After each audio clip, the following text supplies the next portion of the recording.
ആദ്യത്തെ വിശുദ്ധ Francis of Rome 1384 ഇറ്റലിയിലെ റോം നഗരത്തിൽ ജനിച്ചു. വിവാഹ ജീവിതത്തിലും മാതൃത്വ ബാധ്യതകളിലുമായിരിക്കെ തന്നെ ദരിദ്രർക്കും രോഗികൾക്കും സ്നേഹത്തോടെ സേവനം ചെയ്തു. ദൈവത്തിനായുള്ള ആഴമുള്ള പ്രാർത്ഥനാ ജീവിതവും നിസ്വാർത്ഥ സേവനവും വഴി പലർക്കും അവൾ ഒരു മികച്ച മാതൃകയായി മാറി. പിന്നീട് ഒരു സന്യാസ സമൂഹം സ്ഥാപിച്ച് വിശുദ്ധയായി പ്രഖ്യാപിക്കപ്പെട്ടു. പ്രാർത്ഥന. കരുണാമയനായ ദൈവമേ, വിശുദ്ധ ഫ്രാൻസിസ് ഓഫ് റോം പോലെ കുടുംബജീവിതത്തിലും സേവന മനോഭാവത്തോടെയും ഞങ്ങൾ ജീവിക്കാൻ അനുഗ്രഹിക്കണമേ. ആമേൻ.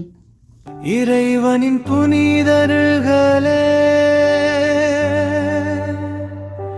எங்களுக்காக வேண்டிக் கொள்ள